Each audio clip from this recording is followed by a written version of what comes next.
Shut up and sit down. तो चलिए आइए अब हम लोग देखते हैं 21.7.2 modes of HIV transmission. HIV संक्रमण के माध्यम। HIV can be transmitted through blood, semen and vaginal fluids and from mother to child. HIV खून से, वीर्य से, आप जब सेक्स करते हैं तो वजाइनल जो फ्लूइड्स होता है उससे, या माँ के द्वारा बच्चे को हो सकता है। Infection through blood. अब देखिए खून द्वारा कैसे संक्रमण होता है।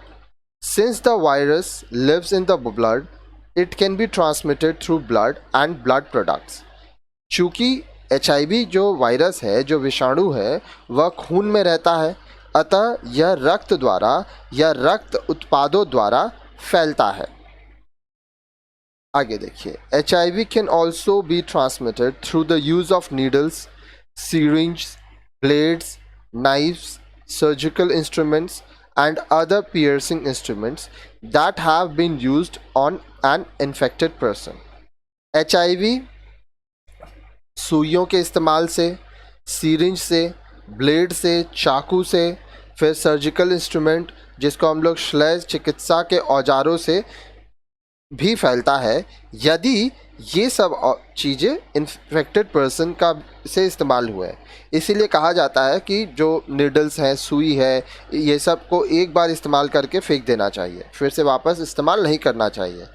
If these infected instruments are used on healthy people without proper sterilisation, it may cause infection.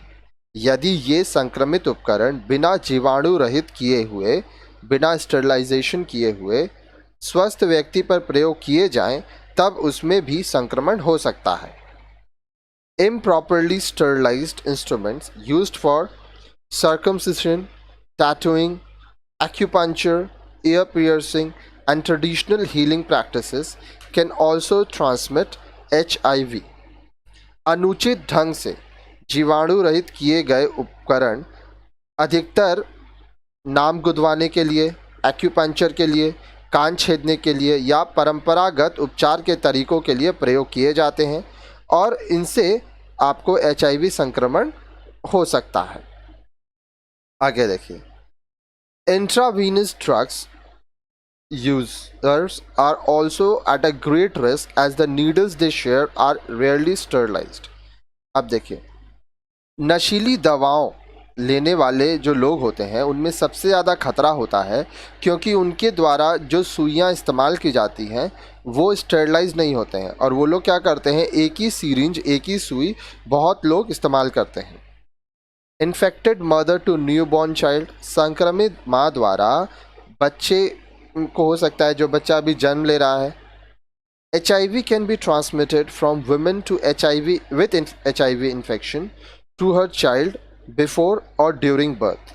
HIV संक्रमित गर्भवती स्त्री द्वारा बच्चे में संक्रमण जन्म से पहले या बाद में हो सकता है। बच्चा जन्म से पहले भी HIV पॉजिटिव हो सकता है या जन्म के बाद भी हो सकता है अगर उसकी माँ को HIV है।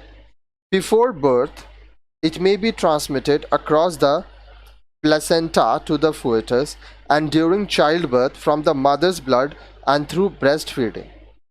जन्म से पहले संक्रमण जरा नाल या प्लेसेंटा द्वारा और जन्म के समय माँ के खून द्वारा या स्तनपान दूध पिलाने के समय हो सकता है। The chances of HIV passing on to the newborn child are about 30%. HIV संक्रमण के बच्चे में होने की संभावना 30% तक होती है। आगे देखिए इन्फेक्शन थ्रू सेक्स।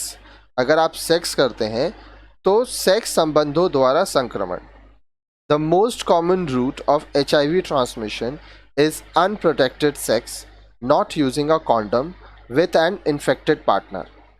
अब देखिए ऐसे तो बोला जाता है कि आप एक ही व्यक्ति के संग सेक्सुअल रिलेशनशिप रखें, लेकिन आज देखा जा रहा है कि वे लोग बहुत एक से ज़्यादा पार्टनर्स होते हैं, उनके सेक्सुअल पार्टनर्स।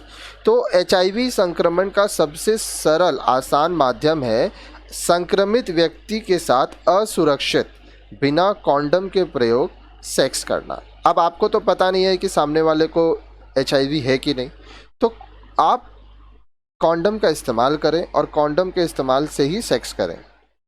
दो chances of infections per single exposure is 0.1 to 1%, yet 80 to 90% of the world's HIV infections are through this mode. अब देखिए, हालांकि सेक्स करने से केवल 0.1% से 1% ही संभावना है कि आपको HIV होगा, लेकिन पूरे विश्व भर में 80 से 90% एड्स के संक्रमण का कारण यही है, unprotected sex. HIV is present in semen and in cervical and vaginal fluid of the infected person. HIV विषाणु संक्रमित व्यक्ति के सीमेन, उसके स्पर्म में, उसके वीर्य में होता है। फिर जो वजाइना होता है लड़की लोग का, उसका जो फ्लूइड होता है, आप देखेंगे वहाँ पे गीलापन रहता है, उसमें होता है।